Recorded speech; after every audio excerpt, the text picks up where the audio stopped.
Hey guys, welcome to today's video where we're going to talk about something that I know we all desire: deep, more fulfilling relationships. Because let's be honest, in today's world, we have to cut through a lot of noise, and our relationships is something that we want to be a very strong signal for the things that we desire. So if you're new to my channel, hello, my name is Elika. I'm an energy optimization coach and trusted advisor for purpose-driven leaders who want to have way more energy so that they can create a bigger impact in this world. So I've been journaling on some real thoughts around what has been working really well for me in this area. And I'm really excited to go through these points because I just hope that you, like me, have come to understand how important it is to invest in your relationships and also to be a reflection of the relationships that you want to have, you know? So let's jump in. So the first one is you have to be, and I've got 5 just to share, you have to be the first person to go there.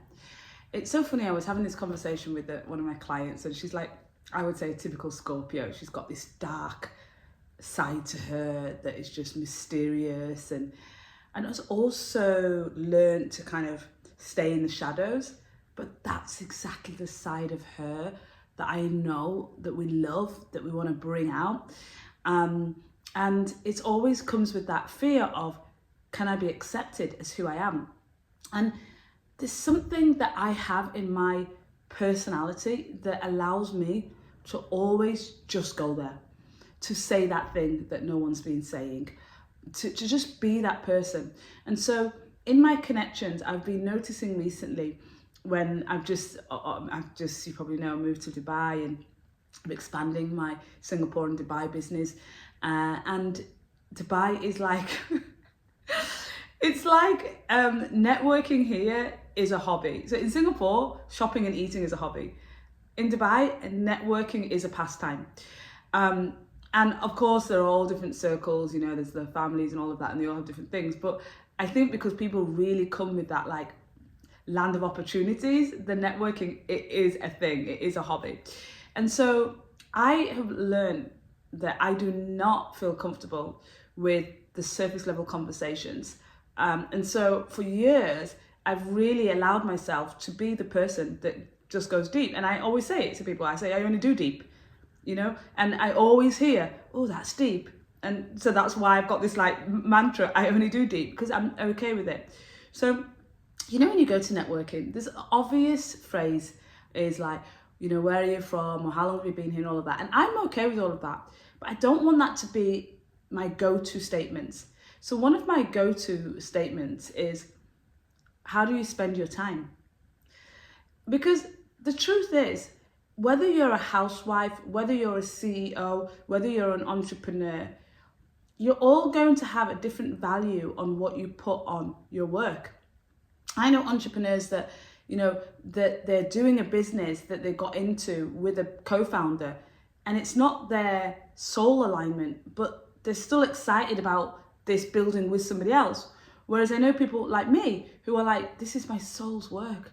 Like I live and I breathe this, you know what I mean? So we're all different. And then obviously there's moms, working fathers that are like, I got to pay the bills, or I've got to, you know, my family, my family is my work, right? So I think just being open to the fact that we're all so different and what we all value is so different, it is important. And therefore that's why I prefer it to, rather than say, you know, what do you do for work, which I want to know, you know, I prefer to say, how do you spend your time? Because then I get to understand all of you and not just this snippet of you that I'm narrowing you down to by the question that I ask. So this first point is all about allowing yourself to be the one that goes there first. Be vulnerable, not just for the sake of being vulnerable, but if you're struggling with something that day, you can be the one that goes, oh, you know, I don't even know how I made it today, because if I tell you what my morning was like, whew, you know, or you sense something, you sense the energy in the room and you sense something is off. Be the one that says, I wasn't really expecting X, Y, and Z. I wasn't really expecting this many people, to be honest. I wasn't really expecting to play that game. I wasn't really expecting the food to come out this way. Whatever it is, like, be the one that actually just goes there with the vulnerability, with the truth, and with the depth, and creates that intimacy. I love this word intimacy, because people don't ever realize that this word is so powerful. Like, into me I see. Right? Think about that. If you want someone to see into you, you have to be able to reveal the depth of you. Everything is appropriate, let's be honest. Everything's appropriate to the environment that we're being in. But I can just tell you that everybody is bored now of those surface level questions. So we can allow ourselves to be the one that practices going deep first. So this week, I want you to really practice that as an embodiment of, let me be the person in every room that I enter, in every networking session, in every connection that I make, that just goes there first. Okay, the second point that I want to make is, and I am really loving this at the moment actually, is you want to connect with people on their values and not their interests. So let me share with you a personal story on this one. When I went to Singapore 13 years ago, I moved from the UK. I had a fabulous life in the UK, and yet still I was exactly where I am now, still wanting more personal and professional growth. Of course, I say exactly where I was now, clearly not, but the desire was pretty similar, wanting to grow personally, professionally. And, I left some very good friendships to go to Singapore.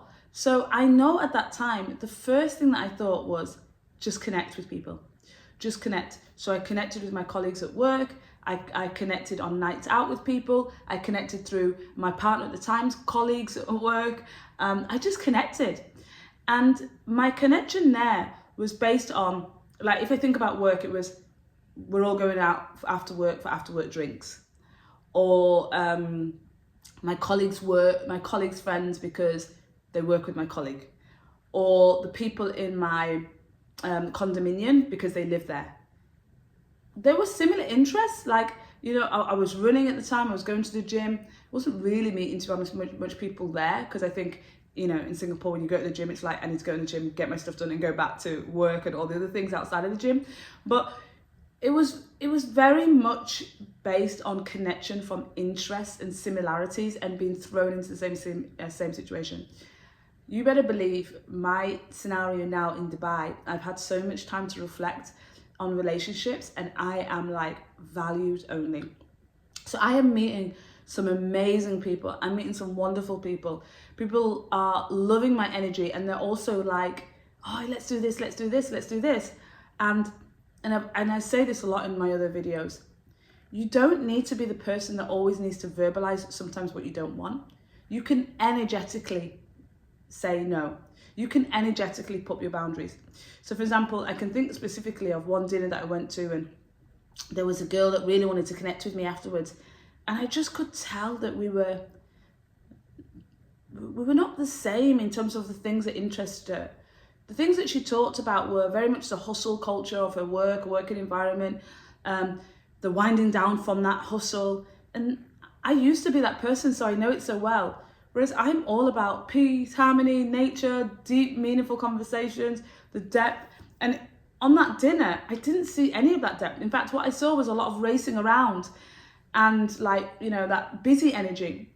So when she said, oh, let's catch up, and she did connect with me, I just decided that I wasn't going to push it. I was like, yeah, when I can. And it just hasn't been a priority. And so that connection has just naturally faded away. Whereas I know that there was somebody else at that same dinner that I have been consciously going, where do you need my support? How can I help you? How are you getting on with that? Blah, blah, blah. And that connection has just built up over the phone really, but we will meet again for dinner one-on-one, we'll have some time. And that is like a really good example of where I saw with this other person, there was a depth to them. There was an interest I had in the things that they were trying to build in their professional life, and the struggles that they'd shared around the table in their personal life that allowed some depth, even though I would say that they weren't as open as that as I would have wanted to. But, you know, it was a scenario where there were many people that that person didn't know. But I saw this duality of this person and I thought, you know, some of my deepest values are connected to that person. For example, being growth-minded. This was a person that was building her own startup as well as working for a very large, fast-growing entrepreneurial business, and could share the background that they had, where I could see some very obvious career progression that was challenging and tricky in the industries that she'd worked in. So I could see this as somebody with a growth mindset. Around the table, we'd also talked about some of the hobbies like paddle, rock climbing. And so I could see that health, which is one of my values, was something that meant a lot to this person as well. And some of the personal struggles that they had were personal struggles around the relationships because of the level of integrity this person had. It was allowing them to, it wasn't allowing them, to be honest with you, to break away because they didn't want to be not in integrity to the commitments that they'd made. So these were things that I picked up very early on, were values about this person that would make me want to be in a friendship with this person. Whereas, you know, how often do you connect with a person, meet this person for coffee, dinner and all of that, when, you know, really in your heart, there's no depth to that relationship. You may know the same people, you may work in the same environment, you may have a similar hobby, but there's not that kind of like, you know, gut to gut connection that like, oh God, yeah, I can feel you. And for me, especially in this season of my life where my energy is so precious, there is no way I'm about to build all my connections and my inner circle in a new country around interests over values.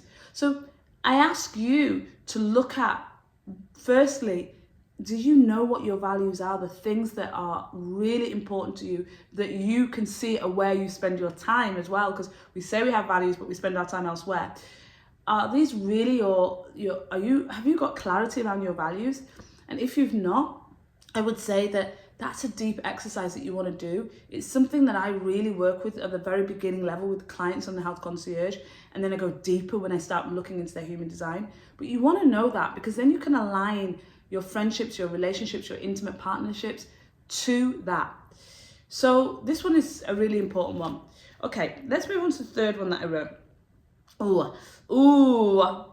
Notice when you say no, but you really mean yes. Now, this one is obviously the symptom of the people pleaser, but we all have it to some extent. I am somebody with very strong boundaries. I'm a typical Aries fire sign, so I'm like all like, I want to say gung-ho, which is very Singaporean phrase for just going hell for leather, you know, for the things that you want. So I'm very much like that. So I don't find it hard to express what I want. And yet, with a moon in Libra, I'm all about the harmony in my relationships, the making sure everyone feels that that everything's taken care of and they're all okay. And so I still have this duality within me. And one of the things that I've learned is that unless it's a hell yes, it is a hell no. Because honestly, maybe it's still no. And so when it comes to deepening the connections and having more fulfilling relationships, if you say no, what you are doing is disconnecting with yourself emotionally, and you'll feel an emotional disconnection with the other person, or they'll feel it in you. It's not something that people will say, but they will feel it. There's a disconnection to somebody that always seems to be like okay with everything, even when you've sometimes picked up on that's not what they do when they're not with you, or that's not when they do, not what they do in their own time, or it's not what they've said is important to them. Remember, as humans, we're always picking up on very subtle cues about some things. So, you know, I've had it so many times where a friend has said to me, this thing is really, really important. And then we've been in a group and then someone said something that's really different. For example, the obvious one is their food. And then we've been in a group and we've been talking and they've been going, oh yeah, I do that too. And I'm like, I know that you've told me that this is something that is really important to you. So like, you know, why are we just kind of like trying to please others by just, you know, like connecting based on things that aren't really true to us. This is really a conversation around being authentic, right? Being the real you, like not the you that you think people want you to be.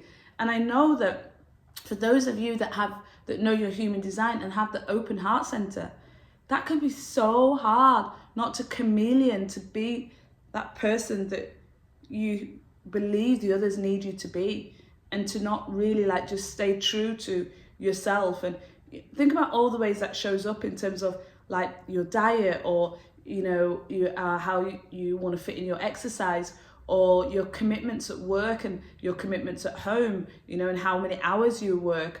Like, you know, when somebody asks you to do something or meet them somewhere and it's like really not somewhere that you want to go. I get invited all the time to restaurants that I'm like, I've got it now. I've got a meetup next week, and I had such a good meetup with this book club. And now they've got their second meetup, and I was saying like, yeah, I'm really looking forward to the next one. It's gonna be so good. And then the next meetup is literally at Pizza Express. I mean, yeah, I can go and not eat, but that doesn't resonate with me. Like meeting up in a pizza joint, like, okay, I get it. We all love pizza, but pizza is not one of those things that I have in my lifestyle, unless it's like I'm going to Italy and I have got to have this pizza, or like, oh my God, the best thing in this place is the pizza. It's just not part of my natural living to eat pizza. So to have a meetup in a pizza shop doesn't really resonate with me. So, and not just a pizza shop, let's be honest, a pizza shop chain. So these are the things that for some people, that's like, what? It's just a pizza joint. But for me, it really doesn't resonate with the lifestyle and where I want to spend my time. And also that I love my food. So if I get the opportunity to network and there's food, I want to enjoy the food. You know what I mean? Not that I can't enjoy a pizza, but it's just not what excites me. So these are the things that I mean about being authentic and noticing when you're saying yes, but inside you want to say no. The fourth is mirror what you admire. Now, I've had this a lot recently where I've really looked at this person and gone, this is such a beautiful quality that you have. I think because also in my work, I really have to bring out a lot of my clients. So a lot of my clients are projectors in human design, and projectors never see their own value. They just don't. So I have to spend a lot of time when I'm talking to them, making sure that they know that thing that they're just saying willy-nilly, like it's nothing, that they understand that that's a big deal about themselves. That's a superpower that they need to really share with the world. And so I'm well versed with that. And so in my intimate relationships, I've noticed that I really make an effort now when someone is doing something or behavior that I love, or they've got a characteristic about themselves that they love, or even it's something that I sense they're anxious about, but I love it in them and I can see they're apologetic about it. I make a conscious effort to say this. You know, one thing I love about you is, and I'll say the thing. So I'll say, you know, one thing that I love about you is that you just have this playful side to you that is so childlike that I love it. You know, or I'll go, you know, something that I love about you is the way that you're so clear on what you want and how you want to show up in the world, you know. And I just think like, this is something that if you really want to connect with people and you want to deepen your relationships, like allow yourself to go to the depth of them and the depth of yourself, and allow that connection to happen by going there. Like allow it's like compliments, but deeper compliments. Like when you say to someone, I love this thing about you. You don't have to say that. You can just admire it from afar. You could just notice it and not say it. But to say it, this is what enriches your relationships. Remember, the first point I said was to go there first. This is a really good example of being able to do that. Now, my last one is about rituals of connection. So I wrote this down, and when I sat with this, I just loved it, because there's so many ways that you can do this. But a ritual of connection for me is like, think about what a ritual is. It's like something that you do as almost part of a ceremony, and then connection, right? Like coming together. So you can have in all your relationships something that you do that is honoring that person.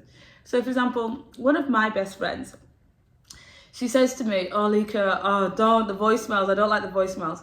But I freaking love voicemails. Like, I love listening to voicemails from my friends, and I love giving voicemails because it's just an efficient way to use my energy. I want you to know how I feel, but I don't want to spend all this time typing it out. And I want you to feel me, and I want to feel you. You know, we're so separated sometimes in this world. And I think at some point I moved to message because she said, oh God, I hate voicemails. And then I was like, I don't like this. I don't like this. Again, going back to like me being me. And so I sent her a voicemail another time and I said, I know you don't like voicemails, but I need you to feel me. And then from there, she like sent me like a emoticon smiling saying, okay, because it's you.